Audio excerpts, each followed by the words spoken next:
नमस्ते। चिकित्सा उपागम अध्याय के चौथे भाग पे हम संज्ञानात्मक चिकित्सा क्या है इस पर चर्चा करेंगे। देर न करते हुए हम अपनी चर्चा की शुरुआत करते हैं।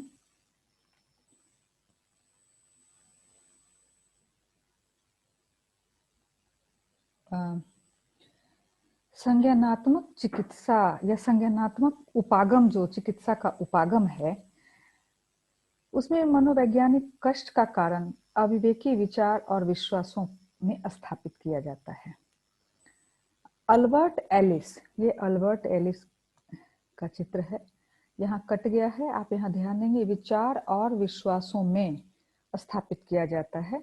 अल्बर्ट एलिस ने संवेग तर्क चिकित्सा को प्रतिपादित किया। इस चिकित्सा की केंद्रीय धारणा है कि अविवेकी विश्वास पूर्ववर्ती घटनाओं और उनके परिणामों के बीच मध्यस्थता करते हैं। संवेग तर्क चिकित्सा में पहला चरण है पूर्ववर्ती विश्वास परिणाम विश्लेषण। पूर्ववर्ती घटनाओं जिनसे कि मनोवैज्ञानिक कष्ट का उदय हुआ,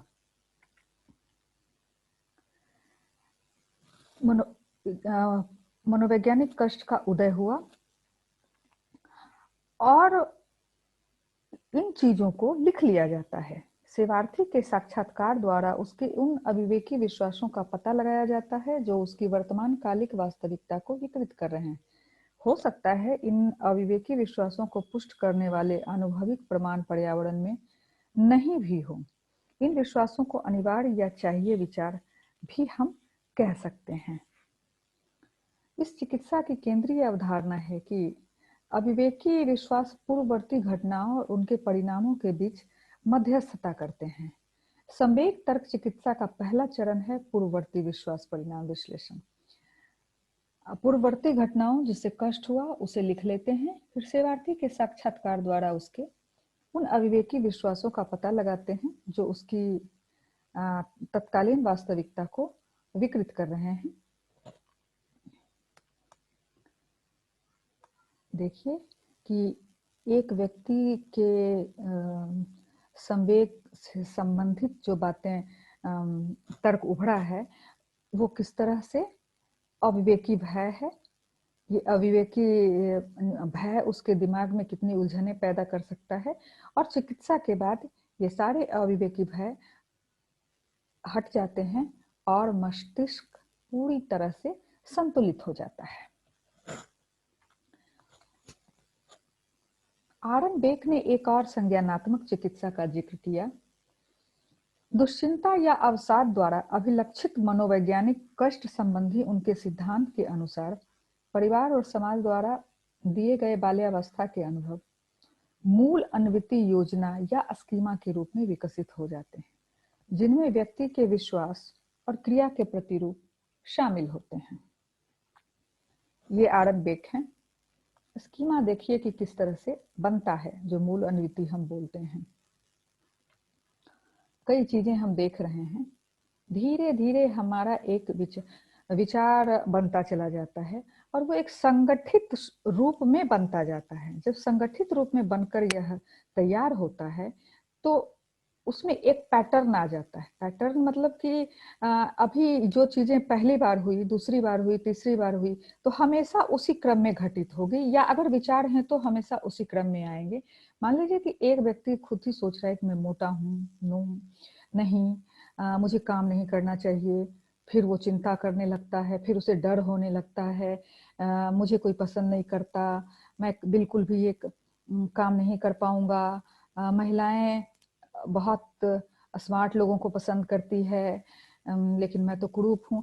तो इस तरह की जब सोच रखते रखते क्या होता है कि उसके दिमाग में एक गलत पैटर्न, गलत स्कीमा बन जाता है कि मैं एक सही आदमी नहीं हूँ, मैं एक परफेक्ट पर्सन नहीं हूँ, जो कि खूबसूरत नहीं है, मोटा है। लेकिन इन चीजों से कोई बहुत फर्क नहीं पड़ता, ये बाहरी रंग रूप की बात है। यही स्कीमा है जो आप एक व्यवहार के पैटर्न को फॉलो करने लगते हैं, अनुकरण करने लगते हैं, तब जाके आपके दिमाग में एक पैटर्न सेट हो जाता है विचार का, व्यवहार का। ये स्कीमा कहलाता है। अब क्रियात्मक संज्ञानात्मक संरचना। नकारात्मक स्वचालित विचारों में संज्ञानात्मक विकृतियां भी होती है। संज्ञानात्मक विकृतियां चिंतन के ऐसे तरीके हैं जो सामान्य प्रकृति के होते हैं, किंतु वे वास्तविकता को नकारात्मक तरीके से विकृत करते हैं। सामाजिक यथार्थ के बारे में ये संज्ञानात्मक त्रुटियां उत्पन्न करती है।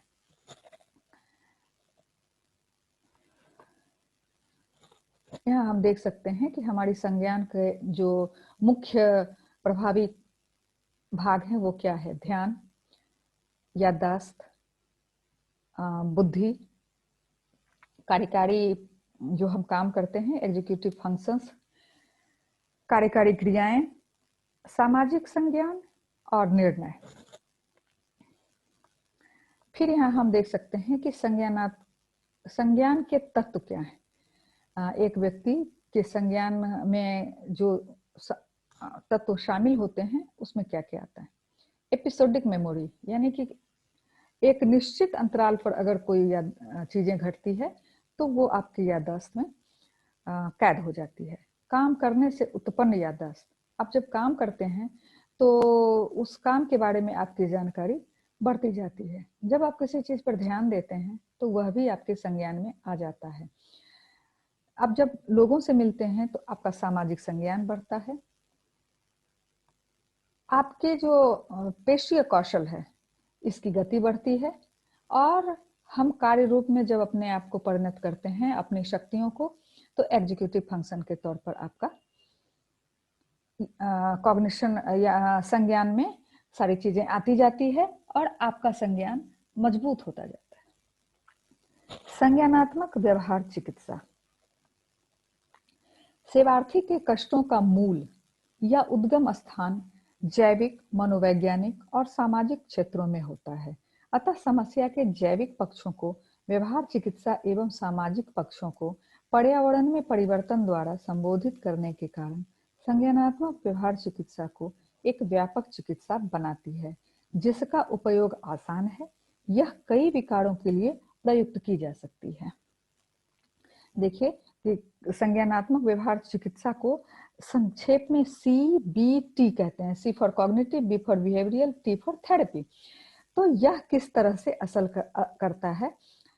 मान लीजिए कि हमने अपने विचारों से ही शुरुआत की, तो उस विचार से हमारे संवेग उत्पन्न होते हैं, भावनाएं उत्पन्न होती है, भावनाओं की वजह से व्यवहार उत्पन्न होते हैं, व्यवहार की वजह से शारीरिक संवेदना उत्पन्न होती है, और इन्हीं चीजों को लक्ष्य कर संज्ञानात्मक व्यवहार चिकित्सा की जाती है। यहाँ भी हम देखें कि तनाव की फीलिंग है, तनाव महसूस हो रहा है, यह इसे मैनेज नहीं कर पा रहा है यह व्यक्ति। फिर कुछ और चीजें जो है वो इसे महसूस हो रही है, यानी कि फीलिंग्स यहाँ आ रही है। फिर इसके बाद इसका बिहेवियर यानी कि व्यवहार का प्रतिरूप बदल रहा है। इस तरह से तो जब बहुत ज्यादा ये तनाव महसूस करने लगता है तो फिर रिलैक्सेशन थेरेपी चलाई जाती है, यानी कि शिथिलीकरण, विश्रांतिकरण की प्रक्रिया चलाई जाती है। तब जाकर वह शांति का अनुभव करता है और उसके विचार परिवर्तित होने लगते हैं। यहाँ भी आप देख सकते हैं वही चीज है कि यह महिला बहुत परेशान है, यह उसकी संज्ञानात्मक चिकित्सा कर रही है। अभी यहाँ देख सकते हैं व्यक्ति के मस्तिष्क में कितनी उलझने बनी हुई हैं, और संज्ञानात्मक व्यवहार चिकित्सा के बाद ये सारी उलझने हटकर ये एक बहुत अच्छे पैटर्न में संगठित हो गई है, मस्तिष्क अनुकूलित हो गया है और शांत हो गया है।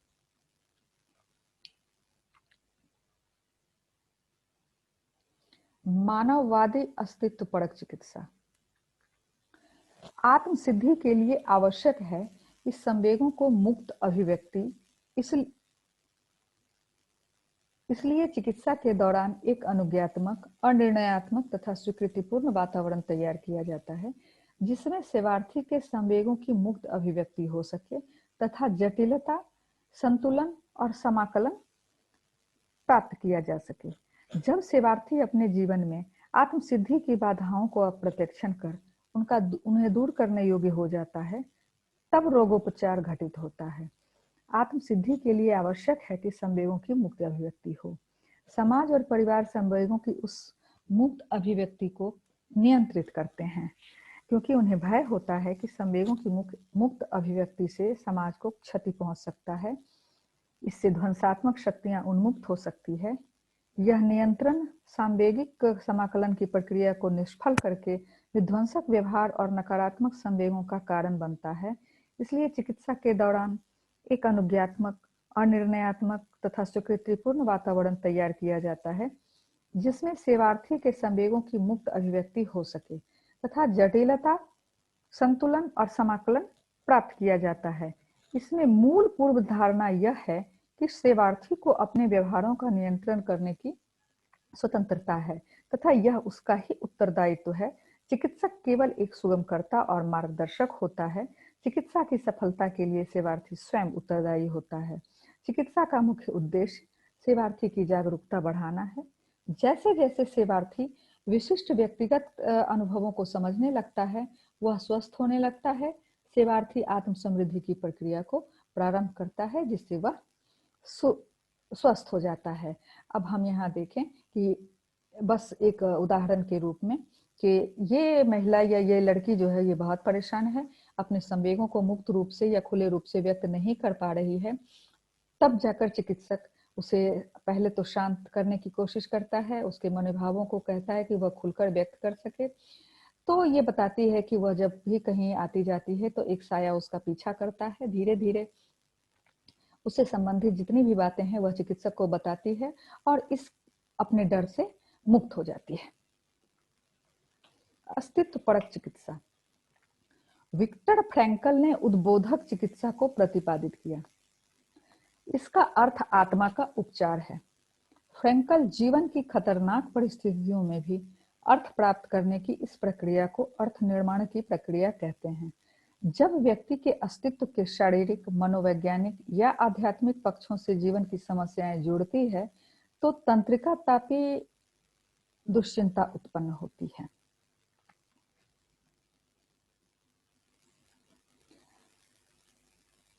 यहाँ देखें, ये विक्टर फ्रैंकल की तस्वीर है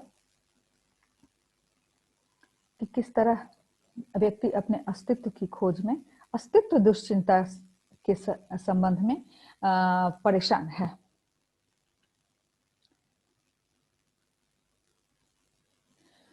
फ्रैंकल ने निरर्थकता की भावना को उत्पन्न करने में आध्यात्मिक दुश्चिंता की भूमिका पर जोर दिया है और इसे अस्तित्व दुश्चिंता कहा है।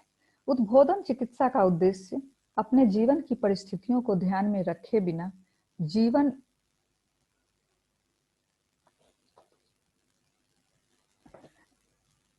में अर्थवत्ता और उत्तरदायित्व का बोध प्राप्त करने में सेवार्थी की सहायता करना है। इसमें आज और कल पर जोर दिया जाता है। अन्यारोपण को सक्रिय रूप से हतोत्साहित किया जाता है। यहाँ हम देखें कि किस तरह से अस्तित्वपरक चिकित्सा इस व्यक्ति को सहायता दे सकती है।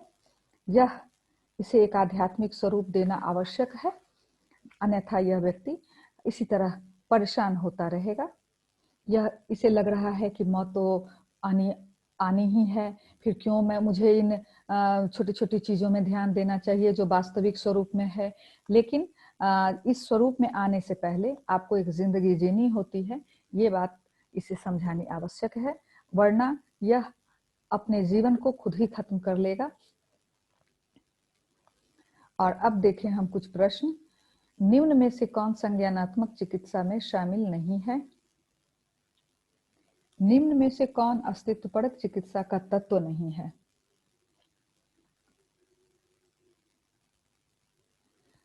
तो ये थी हमारे चिकित्सा उपागम अध्याय के चौथे भाग की कहानी। हम 5वां भाग लेकर भी तुरंत आएंगे और इसके बाद इस अध्याय में 5 भाग ही हैं, तो 5वें भाग को लेकर हम तुरंत उपस्थित होते हैं। तब तक मुझे दीजिए विदा।